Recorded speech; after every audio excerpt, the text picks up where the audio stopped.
말씀 전하겠습니다. 미국 존스 홉킨스 대학교가 있죠. 의과대학으로 유명한 대학인데 그 대학교의 제임스 콜먼 교수가 조사하고 연구 논문을 발표했습니다. 제목은 콜먼의 교육기회 균등에 대한 연구, 이걸 발표했습니다.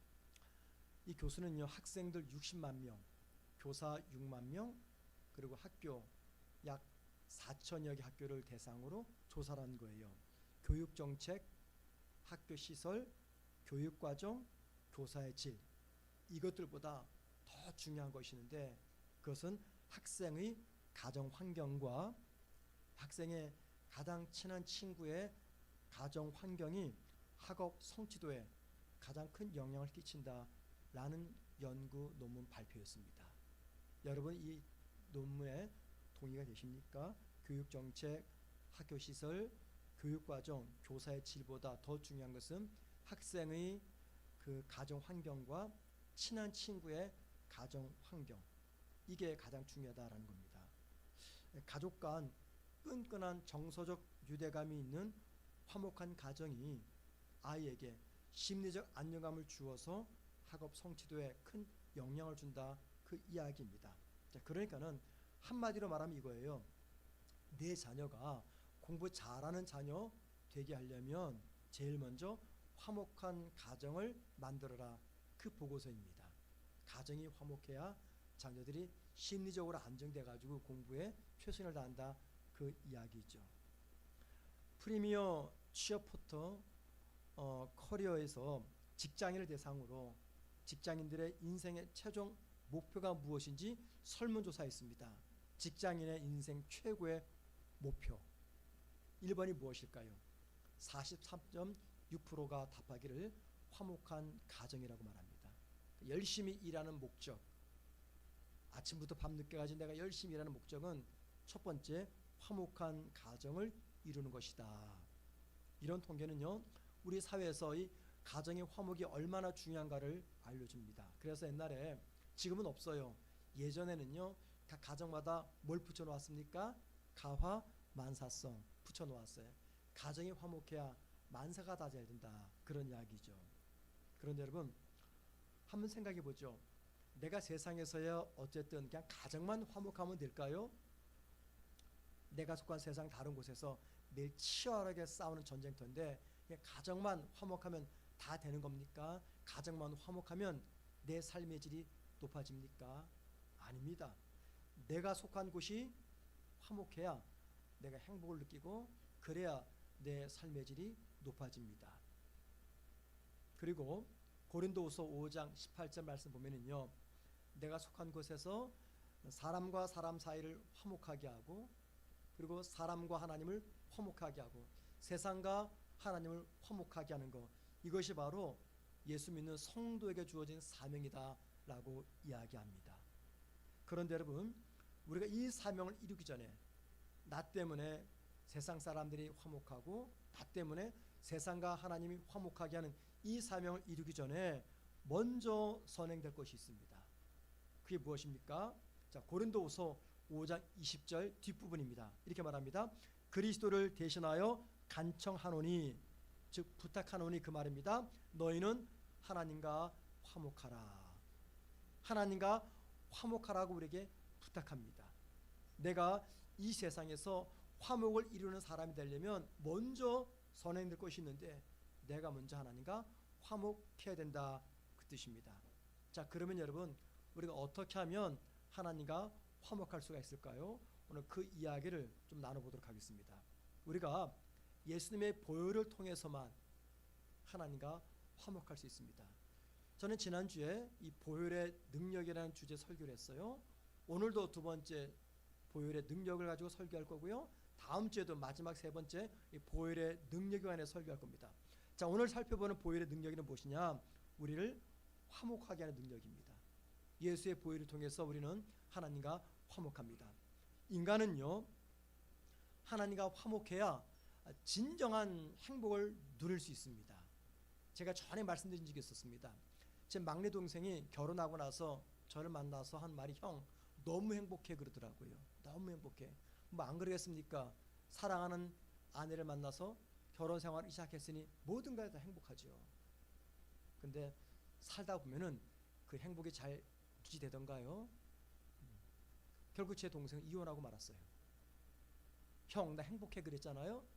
근데 이혼으로 헤어지고 말았습니다. 하나님과 화목해야 진정한 행복을 누릴 수 있습니다. 그래야 내가 다른 사람과도 화목의 관계를 지킬 수가 있는 겁니다. 자, 그런데 우리 사람은요, 하나님을 어떻게 생각하냐면 하나님은 행복의 방해꾼이다라고 생각을 해요. 행복의 방해꾼. 우리 성도들도 똑같은 생각을 합니다. 하나님을 내 삶을 피곤하게 하고 지치게 하는 내 행복의 방해꾼 정도로 생각을 합니다. 그래서 어떻게 해서든지 하나님을 내 마음과 삶에서 추방시키려고 해요. 여러분, 하나님을 내 마음에서 추방하면 그때 행복이 시작됩니까? 하나님을 내 마음에서 추방하면 행복한 것처럼 보여요. 첫 번째, 하나님을 추방하면요, 주일날 내 마음대로 여행 갈 수 있어요. 가족과 함께. 그럼 너무너무 행복하게 보이죠. 여행지에서 가족들이 웃고 즐기는 과정 속에 행복을 느낍니다. 그런데 여러분, 그것은요, 참 행복이 아닙니다. 행복한 것처럼 보이지만 진짜 행복하지 않아요. 하나님을 내 마음에서 추방하면요, 언제부터인가 불안과 두려움과 공포와 허무가 찾아옵니다. 공포와 불안과 두려움과 허무를 채우기 위해서 우리 세상의 즐거움을 찾아갑니다. 세상의 낙을 따라가요. 그렇게 낙을 따라가다 보면은 나중에 뒤돌아보면은 뭐만 남습니까? 공허함만 남아요. 밤새 술을 마십니다. 정신 못 차려요. 다음날 아침 깨면은 뭐가 남습니까? 공허함만 남아요. 행복이 유지되지 않습니다. 왜 그렇습니까? 간단해요. 인간은요, 하나님과 화목해야 비로소 참된 행복을 누릴 수가 있기 때문입니다. 왜 그러냐면요, 그 이유가 있습니다. 하나님이 인간을 만드실 때 그렇게 만들어 놓은 인간의 행복의 법칙 때문이에요. 인간의 참 행복은 하나님 안에서만 누릴 수가 있다는 겁니다. 미국의 위대한 작가 해밍웨이를 다 아시죠? 우리가 그가 쓴 책은 다 몰라도 대표적인 작품 하나 기억합니다. 노인과 바다. 아마 읽어보시면 다 아실 거예요. 어떤 내용인지. 배 선장이 나이 많은 노인 산티아고입니다. 그가 물고기를 잡기 위해서 출항을 했어요. 바다 한복판에서 고기를 잡는데 84일째 한 마리 고기도 안 잡혀요. 낙심하고 있을 때 그 다음날 85일째 어마어마한 청새치를 만납니다. 자기 배보다 더 커요. 그리고 85일째 사흘간의 격투 끝에 배보다 더 큰 청새치를 잡습니다. 그리고는 배에 묶어가지고 이제 항구로 돌아오죠. 항구로 돌아올 때 어떤 생각을 했습니까? 이 청새치 팔면 큰 돈 벌겠다. 흐뭇하고 기쁜 마음으로 돌아오는데 그 돌아오는 과정 속에 어떤 일이 벌어집니까? 상어떼가 와가지고 배에 묶인 청새치를 살점을 다 뜯어먹습니다. 항구에 도착했을 때는 뭐만 남아요? 앙상한 뼈만 남습니다. 이 이야기가 뭘 보여줍니까? 인간이 치열하게 노력할지라도 우리의 노력은 세상의 힘 앞에서 파괴되고 허무로 귀결될 것이다 라는 것을 보여줍니다. 산티아고가 얻은 이 승리, 앙상한 뼈로 끝났어요. 그것처럼 하나님을 떠나 쌓은 인간의 탑은요, 물거품처럼 사라지게 된다는 겁니다. 아이러니하게도 해밍웨이는요, 자신의 작품인 노인과 바다가 강조하는 것처럼 삶의 허무, 우울증을 극복하지 못하고 61세의 엽총으로 스스로 목숨을 끊게 됩니다. 허무에 빠진 거죠. 여러분, 왜 이런 허무를 느끼는 것입니까? 사람은 하나님으로 채우면 채워지지 않는, 해결되지 않는 뻥 뚫린 가슴이 있기 때문이에요. 하나님만이 채울 수 있는데 하나님으로 채우지 않으니까는 해결이 안 됩니다. 뻥 뚫린 가슴이 있어요. 그 가슴을 하나님으로 채우지 않으면 인생의 끝자락에 공허와 허무만 남는다는 거예요. 자, 그러면 여러분, 우리가 어떻게 하면 하나님과 화목하고 어떻게 하면 우리의 빈 마음을 채울 수가 있겠습니까? 원래 하나님은 인간과 화목한 사이였습니다. 그런데 아담이 불순종함으로 하나님과 인간 사이에 죄가 끼어들었습니다. 그리고 둘 사이가 멀어지게 된 것이죠. 하나님과 인간 사이가 다시 화목하기 위해서는 그 중간에 끼인 이 죄, 인간의 죄가 제거되어야만 됩니다. 그리고 하나님은 당신과 인간 사이에 끼어있는 그 죄를 제거할 방법을 선택하셨죠. 자, 오늘 본문 20절 말씀 보시기 바랍니다.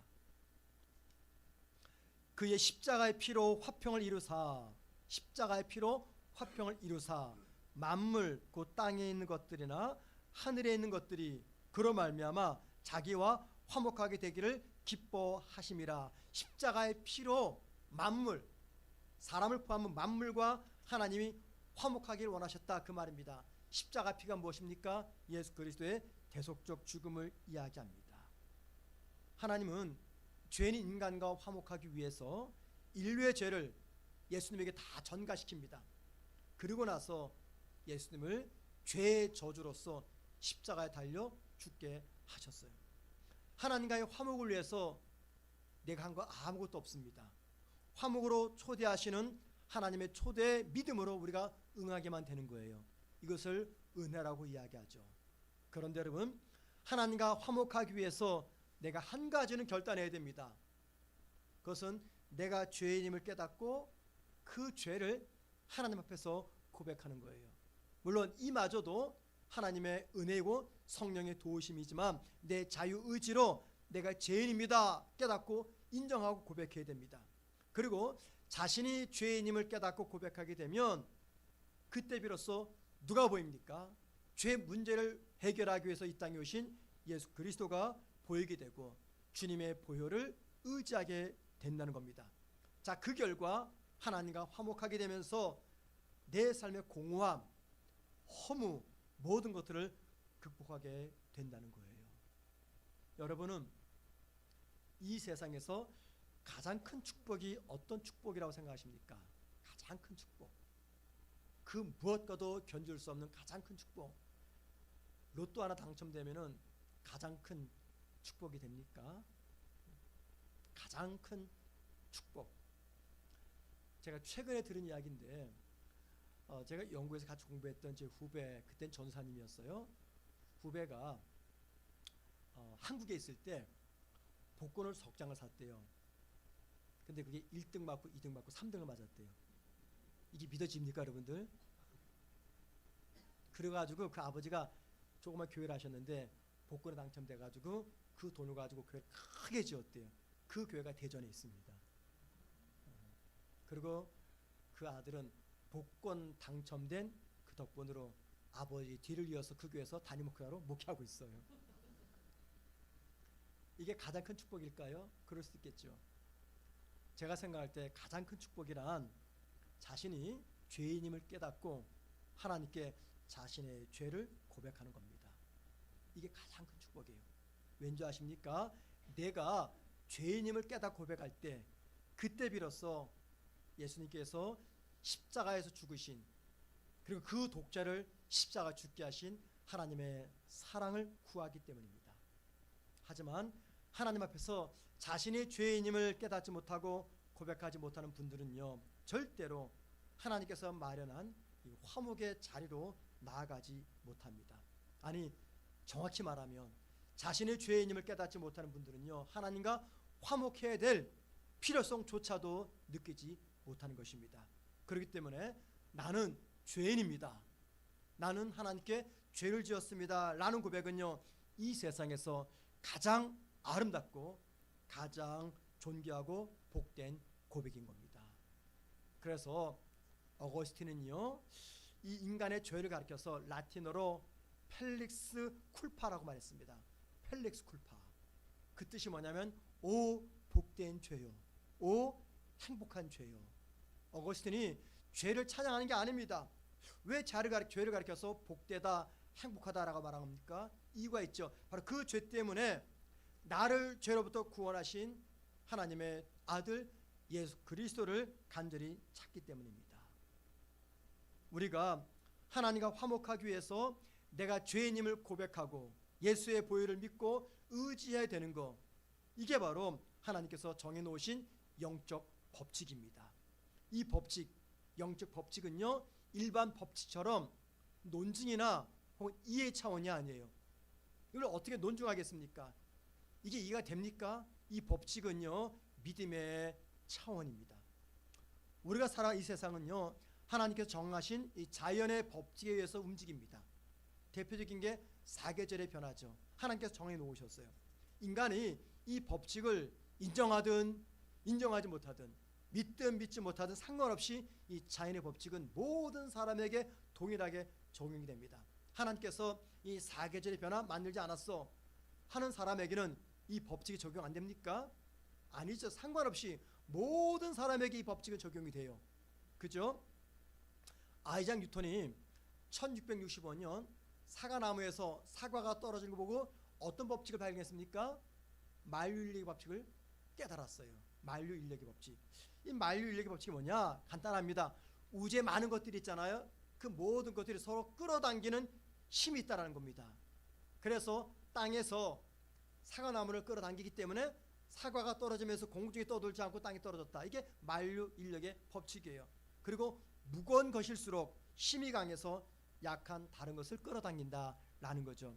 자, 여러분, 우리가 왜 공중에 떠다니지 않습니까? 왜 발을 땅에 딛고 살아갑니까? 얼마든지 공중에 떠다닐 수 있잖아요. 우주에서는 그렇지 않습니까? 왜 그래요? 이유가 있어요. 우리와 가장 가까이 있는 게 뭡니까? 땅이에요. 땅에서 강력한 자석처럼 우리를 끌어당기기 때문에 우리는 공중에 떠다니지 않고 걸어다니는 거예요. 이게 바로 만류인력의 법칙입니다. 자, 그런데 여러분, 이 만류인력의 법칙을 아이작 뉴턴이 만들었습니까? 아니에요.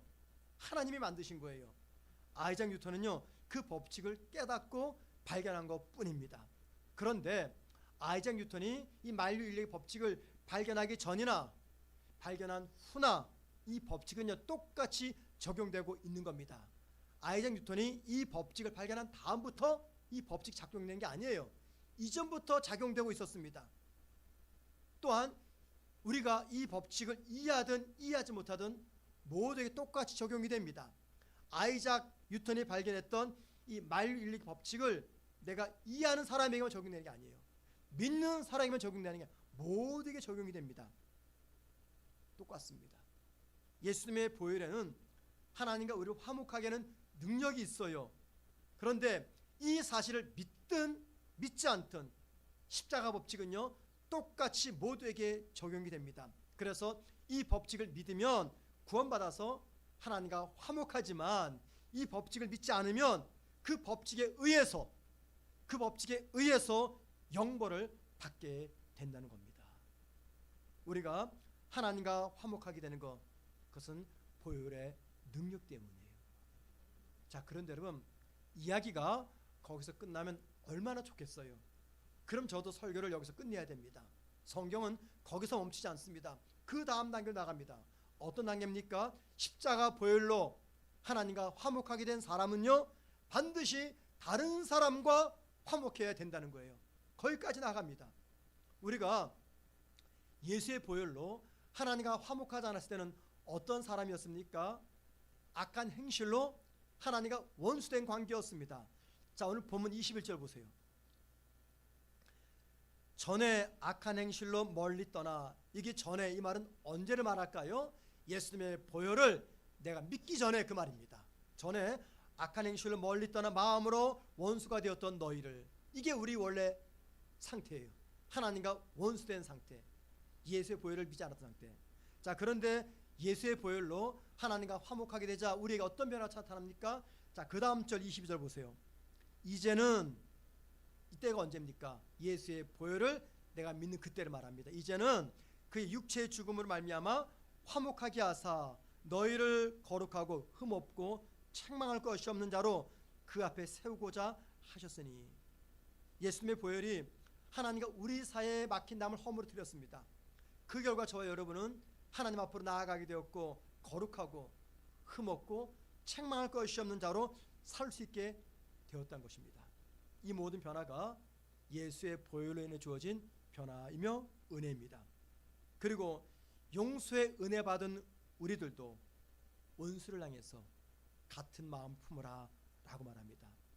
용서함으로써 나와 원수 사이에 세워져 있는 이 장벽을 허물고 화목해라 라고 말합니다. 여러분, 예수님의 보혈은요, 인간과 하나님 사이에만 가깝게 하는 게 아니에요. 예수님의 보혈은 사람과 사람 사이, 특별히 원수 맺은 그 사람들 사이에도 가깝게 한다는 겁니다.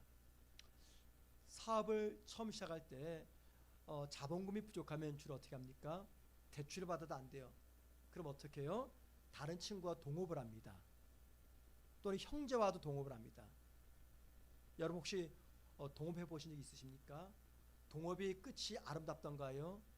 제가 듣기로는 아름다운 동업 결말 들어본 적이 없습니다. 이 동업하다가 친구 간의 원수가 되고요, 형제 간의 이 관계가 끊어지기도 합니다. 젊은 목회자들이 의욕을 가지고 두세 명이 공동 담임 목회를 해요. 그러니까 한 교회 담임 목사가 2명 혹은 3명입니다. 그러면서 각자 은사에 따라 맡은 사역을 하는 거죠. 이게 공동 목회인데, 제가 지금까지 공동 목회 잘 됐다는 소리 한 번도 못 들어봤어요. 시작은 좋습니다. 뜻은 좋아요. 근데 다 깨집니다. 아무리 선한 뜻을 가지고 함께 해도요, 결국 공동 목회는 깨지고 맙니다. 왜 그럴까요? 이유가 있습니다. 죄성을 지닌 우리들에게는요, 절대 손해보고 싶은 마음이 없기 때문이에요. 죄성을 가진 우리에게는요, 이득을 보고자 하는 마음이 더 강하지 내가 손해봐야지 이런 마음 없습니다.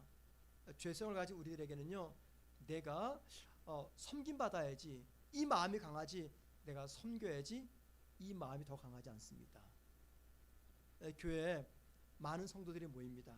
그런데 모인 성도들조차도 서로의 생각이 달라요. 가치관이 다릅니다. 정치적 성향이 다릅니다. 그러다 보니 하나님을 예배하는 이 공간에서 좌파니 우파니 진보니 보수니 서로 다투고 싸우는 거예요. 물론 이 이야기는 우리 교회 이야기는 아닙니다. 멀리 있는 다른 교회 이야기예요. 교회 다니면서도 보혈을 믿으면서도 상대방의 생각과 행동을 내가 받아들이지 못합니다. 인간이 모인 어떤 공동체이든 그 속에는요, 불만이 있고 분노가 있고 다툼이 있고 미움이 있고 갈등이 있고 불화가 있습니다. 십자가 사랑 때문에 모인 교회도 마찬가지입니다. 여러분, 그 모든 갈등과 분열과 불화 뒤에 누가 있는지 아십니까? 다툼을 좋아하는 사탄이 있습니다.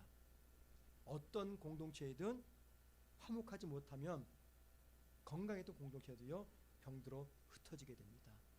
여러분, 이 화목은요, 저와 여러분의 완벽함 때문에 이루는 게 아니에요. 이 세상에는요, 절대 좋은 목사 없어요. 여러분, 좀 이렇게 착각에서 벗어나시면 좋겠어요. 절대 좋은 목사 없습니다. 또 하나, 절대 좋은 교인 없어요. 우리 피차 인정하자고요. 예? 인정하자고요. 절대 좋은 목사 없고 절대 좋은 교인 없어요. 다 자신의 이득의 관계 때문에 내가 조금 손해보면은요, 그렇게 좋았던 목사 성도들도 돌변합니다. 다 상황에 따라서 우리가 변한 다 죄인들이에요. 근데 무슨 좋은 목사가 있고 좋은 성도가 있습니까? 은혜가 충만할 때는 이게 다 눌러지는 거예요. 무슨 말이냐면 저와 여러분의 이 도덕적 완벽함 때문에 우리 공동체가 화목한 공동체가 되는 것이 아니라는 겁니다. 예수의 보혈을 통해서만 예수님과 우리가 화목하면서 인간과도 화목합니다. 왠지 아십니까? 예수님의 보혈이 내 죄를 덮어주는 것처럼 예수님의 보혈이 사람들과 화목할 수 있도록 그들의 연약함과 허물을 덮어주기 때문입니다. 그게 바로 예수 보혈의 능력입니다. 어느 여름날 갑자기 소나기가 내렸습니다. 그 사람들이 비를 피하기 위해서 다 처마 밑에 이렇게 피했어요. 근데 처마가 좁으니까요, 사람들이 겨우 서 있는 겁니다. 좁혀가지고.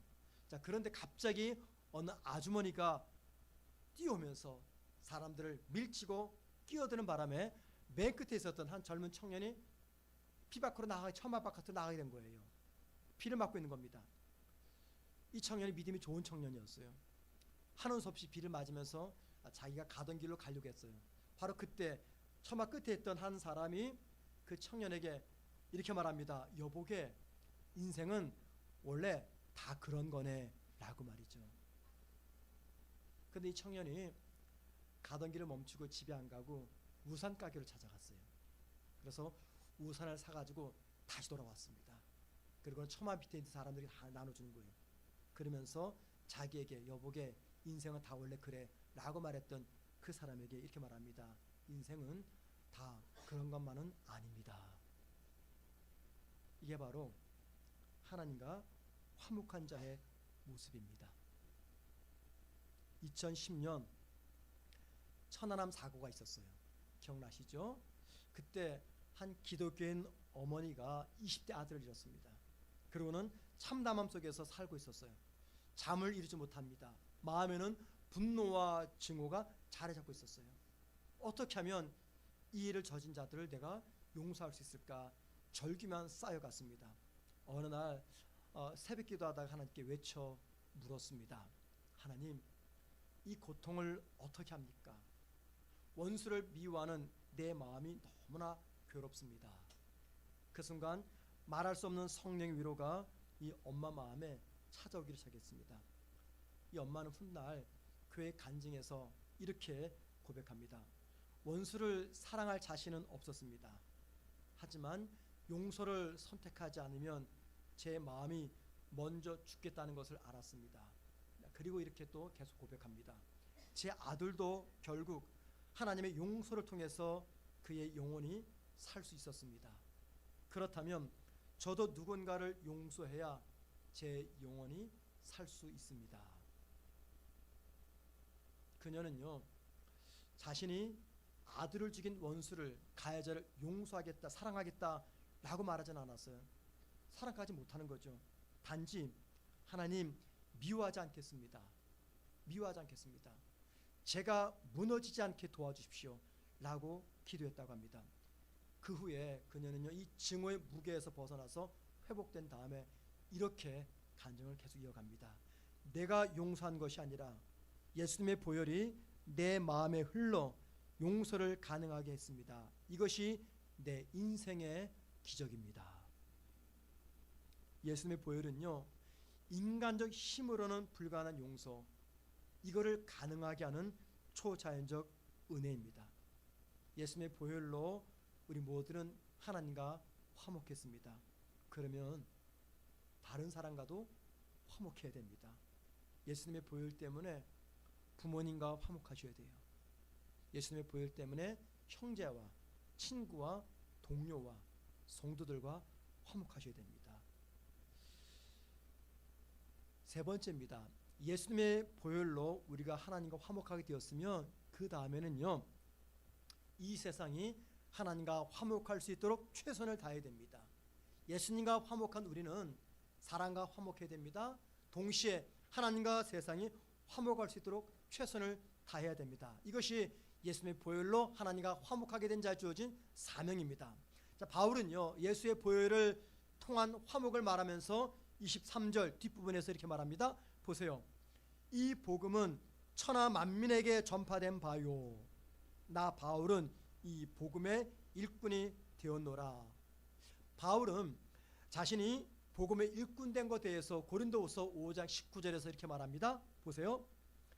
곧 하나님께서 그리스도 안에 계시사 세상을 자기와 화목하게 하시며, 여기 그리스도 안에 계시사, 이게 무슨 말입니까? 예수님의 보혈로 그 말입니다. 하나님이 예수님의 보혈로 세상을 자신과 화목하게 하셨다 그 말입니다. 그러나 보세요. 그들의 죄를 그들에게 돌리지 아니하시고 그 다음 화목하게 하는 말씀을 우리에게 부탁하셨느니라. 화목하게 하는 말씀, 주님의 보혈로 이루어진 화목의 말씀을 우리에게 부탁하셨다. 하나님과 세상을 화목하게 하는 이 말씀을 우리에게 부탁하셨다 그 말입니다. 바울은 자신이 전하는 복음을 하나님과 세상을 화목하게 하는 것이라고 말합니다. 이게 복음이에요. 하나님과 세상을 화목하게 하는 것. 자, 바울이 전하는 복음이 무엇이었기에 하나님과 세상을 화목하게 하는 것이라고 말합니까? 그것은요, 바울이 전했던 복음의 핵심은 바로 예수님의 보혈이었기 때문입니다. 예수님의 보혈만이 하나님과 세상을 화목하게 한다는 거예요. 바울이 고백했던 이 화해자의 사명, 이게 바울만의 사명입니까, 여러분들? 정말 그래요? 세상과 하나님을 화목하게 하는 것, 이 화해자의 사명, 이게 바울만의 사명입니까? 아닙니다. 십자가 보혈로 하나님과 화목하게 된 모든 성도들에게 주어진 사명입니다. 어쩌면 이 말씀을 듣는 분 가운데 이렇게 반문하시는 분이 계실 거예요. 왜 내가, 왜 우리가, 왜 우리 교회가 하나님과 세상을 화목하게 하는 이 사명을 감당해야 됩니까? 왜 그렇습니까? 그 이유는요, 그것이 예수님의 보혈로 구원받은 성도와 성도가 모인 이 교회의 사명의 본질이기 때문입니다. 오늘 본문은 아니지만 본문 다음에 있는 24절을 한번 보시기 바랍니다. 골로새서 1장 24절입니다. 나는 이제 너희를 위하여 받는 괴로움을 기뻐하고 그리스도의 남은 고난을 그의 몸된 교회를 위하여 내 육체에 채우노라. 이게 무슨 말입니까? 이런 거예요. 바울이 교회를 통해서, 성도를 통해서 세상과 하나님을 화목하게 하는 이 사명을 감당하기 위해서 그 어떤 고난도 내가 기꺼이 감당하겠다, 그 말입니다. 여러분, 바울의 이 고백이 바울만의 고백이 되어야 됩니까? 아닙니다. 예수님의 보혈을 의지해서 구원받아 하나님의 자녀가 되고 천국 소망을 확신하고 하나님과 화해한 모든 성도들이 고백해야 될 하나님의 말씀입니다. 그런데 여러분, 원래 사람의 태생은요, 혜택만 좋아하고 특혜만 좋아하지 책임을 별로 안 좋아해요. 그렇죠? 우리 혜택을 너무 좋아합니다. 근데 책임은 회피합니다. 그런 습성 때문에 십자가 보혈로 하나님과 화목된 것을 내가 너무나 감사하고 기뻐요. 너무 좋습니다. 그런데 세상과 하나님을 화해시키는 이 복음 증인의 사명, 선교와 증인의 사명을 소홀히 합니다. 무시합니다. 나와는 관계없는 일이라고 생각해버립니다. 여러분, 만약에 저와 여러분이 소속된 우리 평택성문교회가 하나님과 세상을 화목하게 하는 이 사명을 외면하면요, 우리 교회는 반드시 전쟁터, 싸움터가 되고 말 것입니다. 왠지 아십니까? 세상을 향해서 복음의 빚진 자의 마음을 잃어버리고 모든 관심과 에너지를 우리 교회 내부로 향하게 되면요, 우리 교회는요 골마 터지게 됩니다. 우리의 모든 관심이 교회 안에만 있습니다. 그냥 우리끼리 즐겁고 행복하고 은혜로움, 그러면 되는 거예요. 그러면 여러분, 되는 게 아니라 그러면 망하는 겁니다. 우리의 관심이, 우리 시선이 자꾸만 교회 밖으로 나아가야 됩니다. 어떻게 하면 세상과 하나님을 화목하게 할까? 이 관심이 우리의 본질이 되어야지 교회는 더 건강하고 하나님의 역사 나타나는 그런 교회가 되는 겁니다. 교회가 우리끼리 즐겁고 우리끼리 행복하고 그렇게 되면 교회는 파손됩니다. 왠지 아십니까? 교회와 성도가 바로 이 복음의 사명을 망각하잖아요. 영적 침체에 빠집니다. 이 사명 망각하고서도 내 영혼 건강해, 우리 교회 건강해 라고 말하는 것은 하나님 앞에서 거짓말하는 거예요. 이 복음의 사명을 망각하면 절대 영적으로 건강할 수 없어요. 영적인 침체에 빠집니다. 그리고 영적 침체에 빠지면 나타나는 증상이 있죠. 대표적으로 두 가지, 영적 통찰력과 영적 분별력을 상실하게 되는 겁니다. 자, 그렇게 되면 지금 교회가 잘못된 방향으로 흘러가고 있어요. 성도들이 본질이 아닌 비본질을 향해서 나아가고 있어요. 그런데 그것을 깨닫지 못한다는 겁니다. 왜? 영적 통찰력과 분별력을 잃어버렸기 때문에. 여러분, 교회와 성도가 잊지 말고 집중해야 될 이 사명의 방향, 그 방향이 어디입니까? 이 세상을 하나님과 화해시키는 화해자의 사명입니다. 그래서 우리가 최선을 다해서 십자가 복음을 전하는 것이고, 최선을 다해서 선교사와 동역하면서 땅끝까지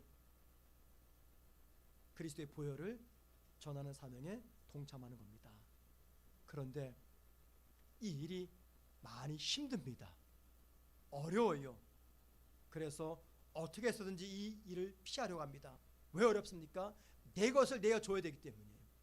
내 것을 희생하지 않으면 이거 절대 이루어지지 않습니다. 나 쓰기도 바쁜데 내 것을 다른 사람에게 나눠줘야 되잖아요. 시간이든 물질이든 몸이든 헌신이든. 이게 힘든 거예요. 희생해야 되니까. 그래서 피합니다. 자, 여러분, 복음을 전하는 이 일에서 내가 피하고 싶어요. 그때 우리가 바울의 고백을 기억해야 됩니다. 볼까요? 고린도전서 9장 16절입니다. 우리 함께 읽습니다. 시작. 내가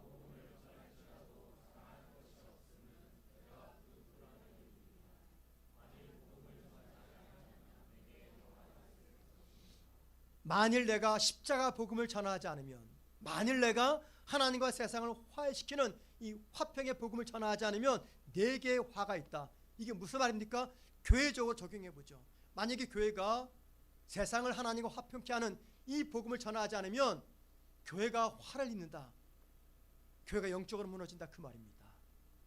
여러분, 십자가 보혈은요, 나만 필요한 게 아니에요. 우리 가족만 필요한 게 아닙니다. 전 세계 모든 사람도 필요한 게 십자가 복음입니다. 그래서 예수님의 보혈을 만난 성도들은 정치, 민족, 국가, 지역, 배경 등을 초월해서 세상을 향해서 십자가 복음을 전하는데 함께 동역해야 된다는 겁니다. 우리가 세상을 향해서 복음을 전하는 것은요, 이 세상 사람들과 하나님을 화목하게 하는 위대한 일을 이루는 겁니다. 그리고 이 일이 얼마나 귀하고 소중했던지 이사야서 52장 7절은요 이렇게 말합니다. 복음을 전하는 자의 발이 어찌 그리 아름다운지요. 여러분, 저게 누구의 말입니까? 인간 이사야의 말입니까? 아니면 이사야를 감동시킨 하나님의 마음입니까? 하나님의 마음이에요. 복음을 전하는 자의 발이 어찌 그리 아름다운지요. 하나님께서 내 인생 저렇게 보시면요 된 겁니다. 하나님께서 우리 교회를 저렇게 보시면요 우리 교회는 바르게 서는 겁니다. 예수 그리스도의 보혈은요 우리의 삶 전체를 관통하는 화목의 능력입니다. 우리는 보혈을 통해서 하나님과 화목하게 되었고 그 은혜로 사람들과 화목하면서 용서하는 삶을 살 수 있는 힘을 얻었습니다. 그리고 이 보혈의 능력은 하나님과 세상을 화해하도록 돕는 복음 증인의 사명으로 완성이 됩니다. 복음으로 하나님과 세상을 화목케 하는 것, 이게 많이 어렵습니다. 많은 장애를 극복해야 됩니다. 많은 희생을, 대가를 치러야 됩니다. 소중한 것을 포기해야 됩니다. 많이 울어야 됩니다. 많이 깨져야 되고 많이 부서져야 됩니다. 그 끝이 보이지 않을 때도 있을 거예요. 그럼에도 하나님께서 맡기신 이 화해의 직분을 완수함으로 이 세상 모든 사람들이 하나님과 화목하도록 우리 모두가 이 사명을 감당하셔야 됩니다. 우리를, 그리고 저와 여러분을, 우리 교회를 이렇게 살게 하는 것, 그게 어떤 능력입니까? 보혈의 능력입니다. 보혈의 능력 의지하고 이 한 주간 살아가는 우리 모두가 되기를 주의 이름으로 축원을 드립니다.